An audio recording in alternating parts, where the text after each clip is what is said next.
After 2 years of a deadlocked war, the impossible happened. Ukrainian forces broke through the Russian defenses in Donetsk and are taking back, town by town, everything Moscow had conquered. In just a few weeks, entire villages were liberated, and over 1,000 Russian vehicles turned into scrap metal on the battlefield. Putin's empire is collapsing. This is the turning point that changes the course of the war and exposes the fragility of the Russian army on the brink of total collapse. This sudden breakthrough was the result of a brutal shift in the way Ukraine fights. For months, the Donetsk front seemed frozen in time. On one side, trenches and relentless shelling. On the other, massive losses for just a few meters of ground. The war had turned into a contest of endurance, where every victory cost too much blood and gained too little land.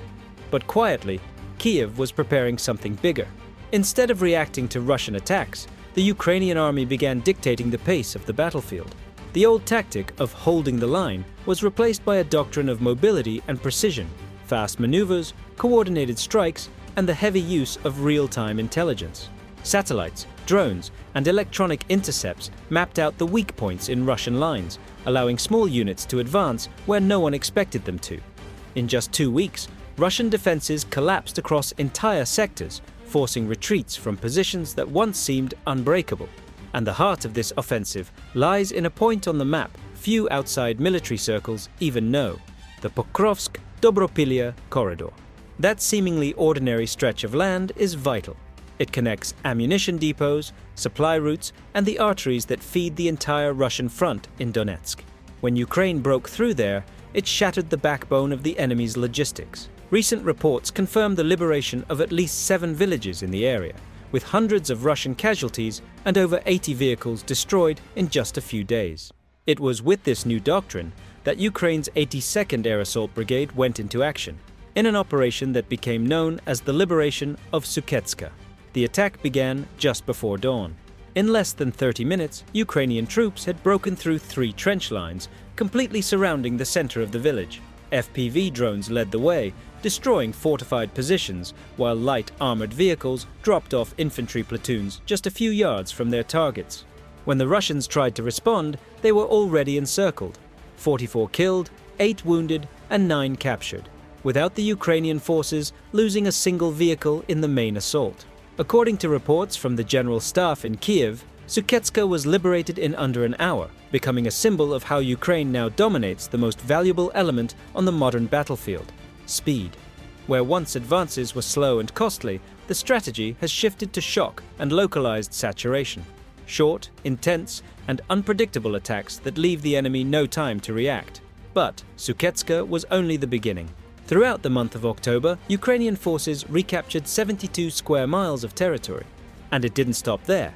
Another 94 square miles were cleared of saboteurs and remaining Russian forces in the Pokrovsk sector, completely eliminating the grey zones that had long complicated territorial control. These gains represent Ukraine's largest territorial recovery since mid-2023, flipping the map in a region that had seemed lost for months.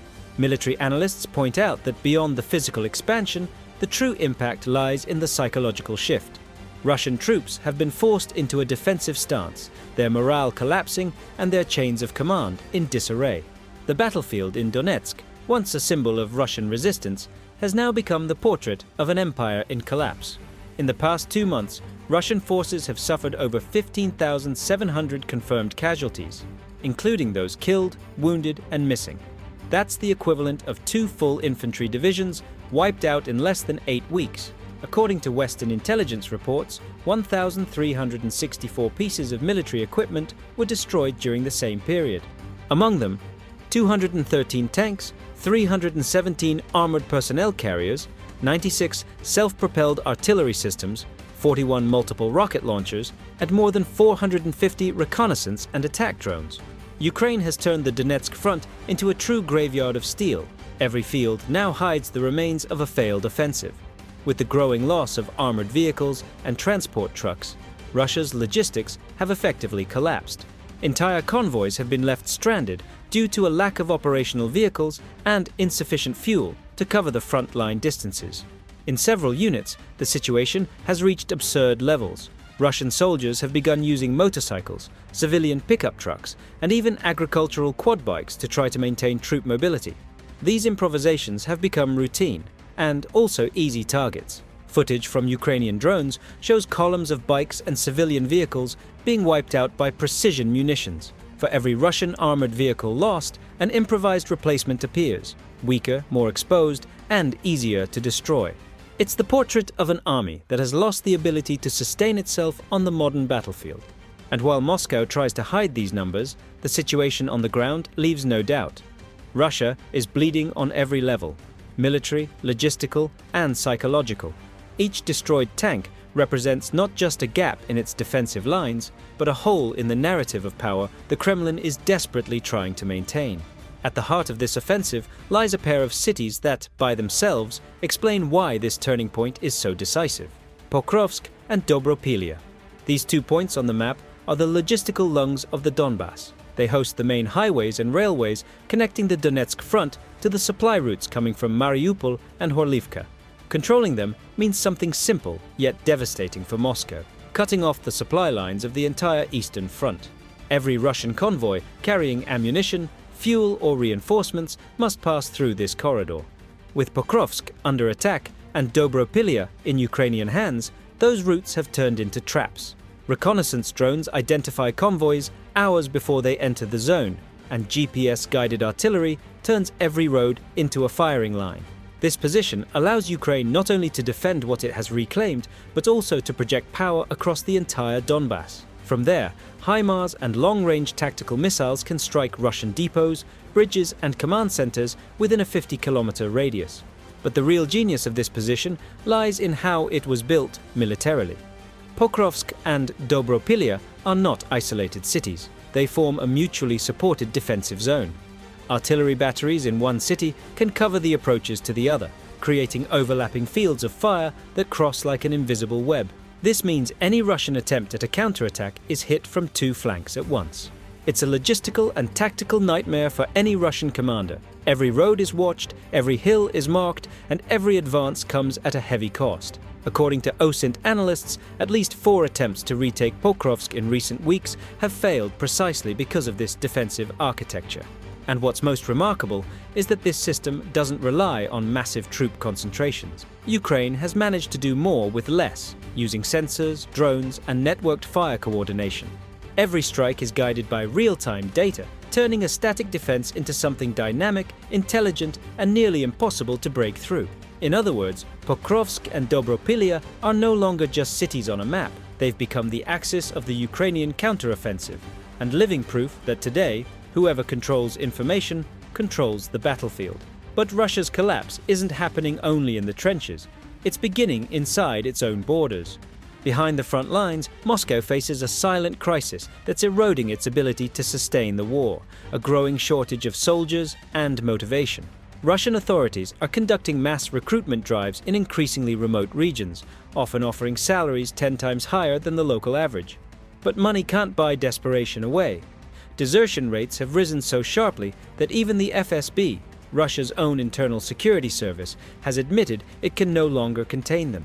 Analysts estimate that up to 70,000 soldiers could desert in 2025, a number that reveals the exhaustion, disillusionment, and rising fear spreading through the Russian ranks. In newly formed battalions, the complaints are always the same: lack of basic equipment, delayed pay, and broken promises of proper training. The result is an army that's exhausted, poorly prepared, and increasingly dependent on forced conscripts, many of whom would rather surrender to Ukraine than return to the front. Inside Russia's economy, the collapse is just as clear. The Kremlin faces a contradiction that borders on absurd. While offering huge bonuses to attract new recruits, it's cutting payments to wounded soldiers and the families of the dead. It's the reflection of a budget crumbling under the weight of its own war. And the clearest sign of this crisis came in the 2026 budget. For the first time since the invasion began, defense spending was reduced. A symbolic cut, but a revealing one. Moscow simply can't afford to finance a high-intensity war anymore. With Western sanctions draining its industry and tank and missile production falling below expectations, the Kremlin is now forced to choose between keeping factories running or paying its own soldiers. It's the equation Putin has always feared: less money, fewer men, less war. And while the government tries to hide these numbers, the reality on Russia's streets is impossible to conceal. A nation exhausted, where the fear of dying in Ukraine has finally surpassed the fear of defying the regime. Every Ukrainian victory reshapes the geopolitics of the war. In recent months, Washington and Moscow have tried to reopen channels of dialogue. The talks, mediated by European diplomats, had a simple goal: to find a path toward a viable truce. But that path collapsed before it even began. According to sources close to the negotiations, the Russian delegation arrived with the same old attitude: delay, pretend willingness, and hope that time would do the work. No concrete proposals were presented, no gestures of withdrawal, not even in areas where Russia had already lost ground. The American representatives ended the talks after days of deadlock, declaring that there's no way to negotiate with someone who still believes they can win by exhaustion. The collapse of these negotiations exposed Moscow's isolation and reinforced the perception that the Kremlin is still fighting a war it has already lost politically. Meanwhile, Kiev is moving in the opposite direction. With every kilometer reclaimed, Ukraine strengthens its position for any future agreement, not just by controlling more territory, but by proving something far more valuable: capability and resilience. Each successful offensive in Donetsk, each corridor opened in Pokrovsk or Dobropillia, sends a clear message to the world: the war is not frozen, and Western support continues to make a real difference on the battlefield. This is the new reality. Ukraine is not just surviving, it's dictating the pace of the war. And in doing so, it's redefining what it means to resist a nuclear power, not through brute force, but through strategy, precision, and the will to win. In the end, Putin's nightmare isn't just losing territory, it's watching, powerless, as the enemy he underestimated takes everything back. While Ukraine advances with modern tactics, Russia is digging up its own past, literally. Exhausted and desperate, Moscow is sending Soviet-era zombie tanks back to the battlefield. Click on the video appearing on your screen and see how these relics became the symbol of Russia's collapse, and why even its own soldiers couldn't believe what they were seeing. See you there.